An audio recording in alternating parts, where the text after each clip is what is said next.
guess I'll just begin. This is the title poem, Low-Hanging Fruit.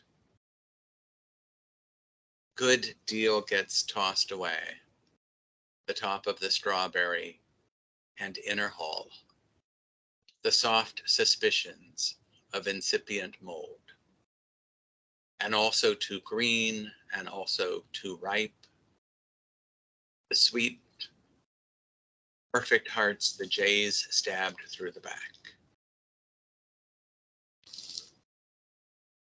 Brief encounter. A hugger-mugger of violets on the trail, loose railroad ties laid into the hill. A hummingbird's plummet in search of a mate.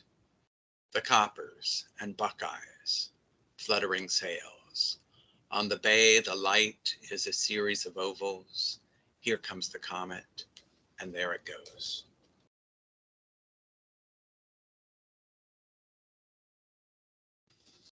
This poem is called Mariposa, which is Spanish for butterfly, but also often used as a pejorative for queer men.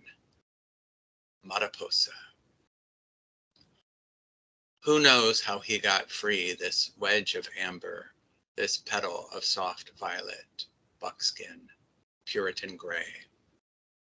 The buttered boy in his prison cell hoped to fly away, so he shrank until he could squeeze through the bars at night and marry the moon in a lurid field. Marry a light, the kids would say as they released him. Behold the body at the hour of resurrection. Doesn't the light behave in the most peculiar ways? Seeing him transform, risk flight, prevail above terrestrial beds. Apparently there's a pun in the word mariposa, which means, which can be heard as meaning marry a light. And children will say that to butterflies, you know, when they want them to fly away, kind of like we would say, ladybug, ladybug, fly away home. Yeah.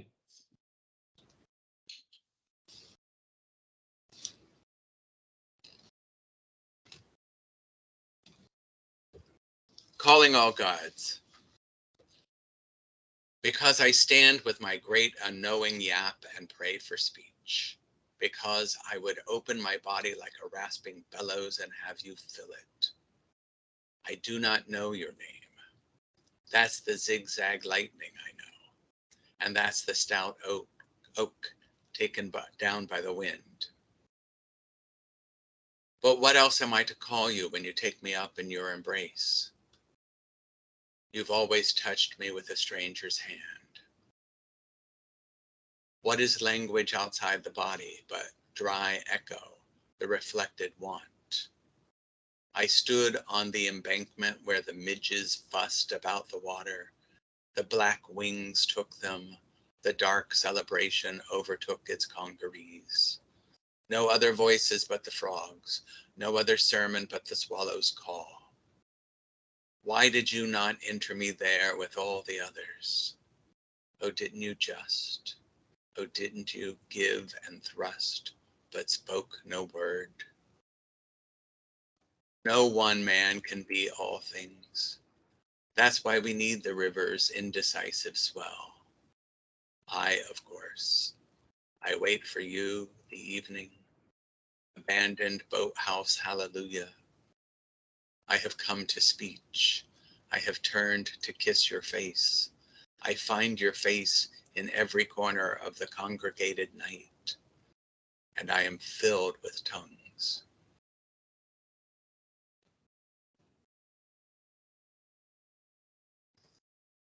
This poem is called Forget Me Not, with a comma, Forget Me Not, comma, because I was doing that Marianne Moore thing, you know, where you start with the first line of the poem and just go right into it. Forget me not. You're a hard flower to take anywhere. In the grove where we go to forget, you are patiently waiting to be spotted by the sepia moth. or needle blue flies near the alpine buttercups. But unlike those heliotropic faces, you take the cooler side and do not send your fragrance out in the day. Let's hope they don't discover a cure for forgetting. I remember you fondly, you pale blue flower, and then not at all.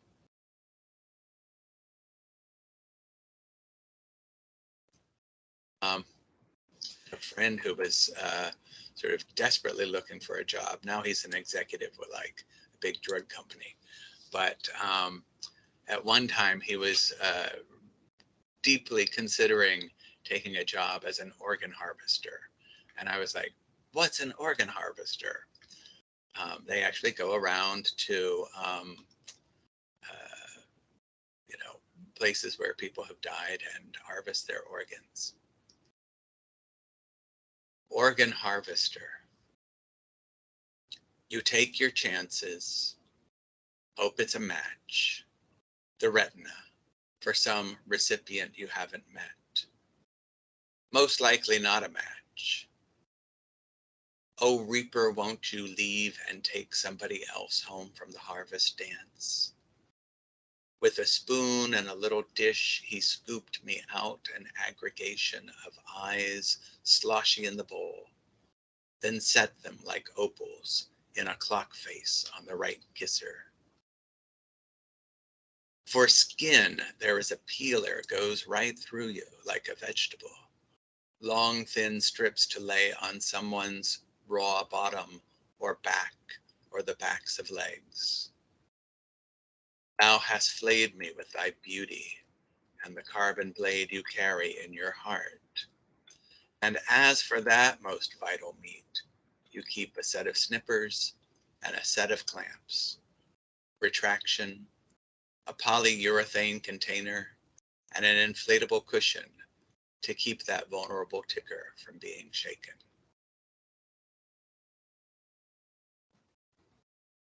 I feel like I wouldn't mind being an organ harvester if I could just harvest hearts.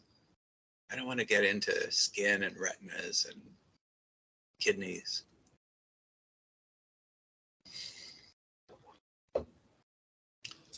The sundial.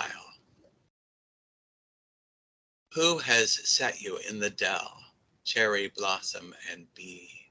You can't look God in the face and not be blinded. When a petal lands its body here, it is a truant child, searching, as we all are searching, for a little shade.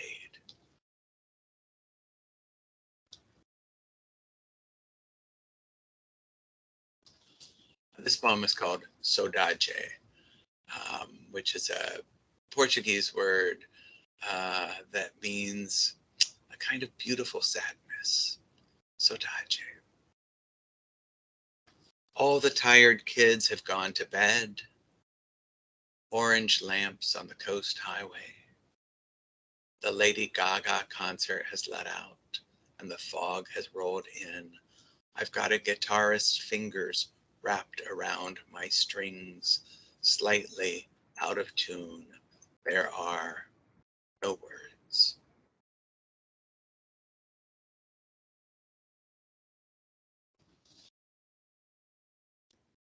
It's funny that I'm reading this poem today because there's actually the Outside Lands concert going on in my apartment, which is why I have to do this recording in my office. The pleasures of the dark. Fear not. We are none of us born wise. Some are born ghosts, divided at the threshold from an aching form we long to take in the brown brick archways, if we aren't turned away. Have you been licked by the flames of geraniums in boxes set along the edges of the streets? It does not burn. And if you admit me to your home, no, that's already too much. I couldn't haunt your lonely abode. Daylight and you'd see through me. Daylight and faith would cease, and one of us would ask awkwardly to be excused back into the famished thoroughfare from whence he first appeared. That's too much work.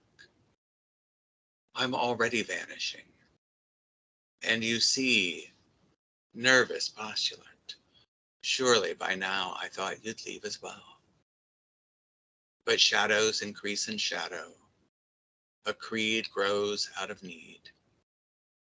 And nobody wants to die alone in another man's bed when he can be taken right here on his knees.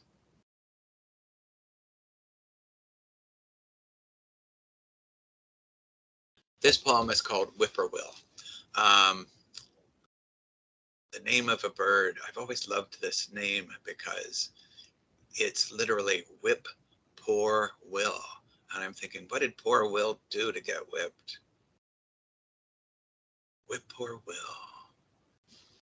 The past is a terrifying place. Why would anyone choose to live there?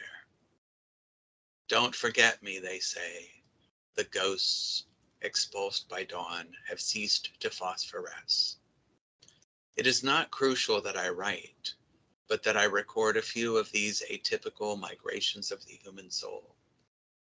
Yes, there is one I recognize only by his call. He says, go through it, and he stays until daylight sometimes.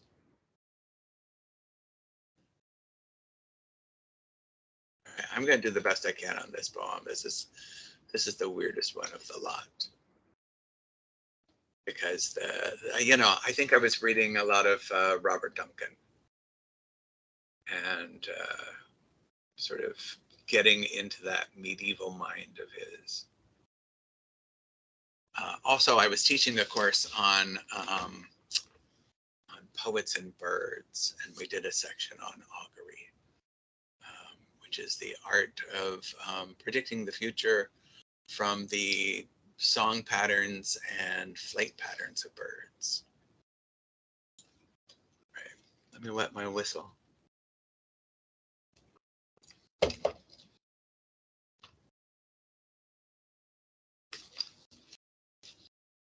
Augury. Eat as the black rook might from the compost heap its worms and scurf, if hungry, the young birds too. Build your life in the open and with others on your side, and the rising sun. Do not be moved. When the metals are extracted from the earth so that only the holy darkness is left, from darkness itself art thou distilled as angels smelt in bloomery to iron ingots forged. Some of these days the world catch fire in a crucible and there ain't no hiding. Take up your plume and write what this bird in common meter sung. Surely someone has got to get saved tonight. Spare the inmate in the death row of your soul. Out of thy right mind of rooks sung in middle air, be taken by the magister, come among. Oh, it's just going to happen like that. The caw from the black ambassador, dispatched of nether heavens to shatter the trees of cherries. And if a window be unguarded in the daylight hours, like thieves enter the reckless birds. Keep watch, for by their flight are signs, and thereby might an angel undiscovered lie. As to Lot in secret came by intention winged, and pass messages among us, and you must prepare to receive their cunning grace. Feral parrots. I don't think we should call them feral anymore because, I mean, at this point, San Francisco has had like 5 generations of parrots. I feel like they should be naturalized at this point. Feral parrots. Oh, I was also inspired in writing this poem by Gustave Flaubert's story, A Simple Heart, in which a maid, Felicity, is devoted to all the members of the family that she serves, and one by one they disappear, and all she's left with is a parrot. Feral parrots. The soul doesn't speak with one voice. Some voices scare the congregation, as do the mysteries of creation as depicted in the arched windows.